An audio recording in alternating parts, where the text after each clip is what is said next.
Trading expectations versus reality. First expectation, trading is easy money. Yung mga new traders, they come in the market with the hopes to earn big. At talaga namang nakakasilaw sa iba when they see someone earning big. Let's say in one trade, kumita na siya ng 2 months worth of your salary. Kaya nakaka-hype sa iba. But as you go through the process, reality will hit you that trading takes time and consistency. The market will break you, you pick yourself up, be better, cycle repeats. And it's just a matter if you give up or not. Second expectation, need ko lang pala masterin yung analysis and then gagaling na ako in just months. Many people underestimate trading as a career. Isa na ako dun dati.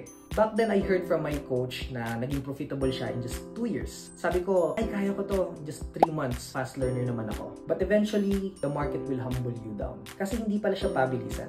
Because the reward in trading comes to those who stayed in the process. Kaya the more na nakafocus ka sa pera when you're starting, the more natatagal ka. As the saying goes, with one eye fixed on the destination, there's only one left to guide you along the journey. And this really applies in trading.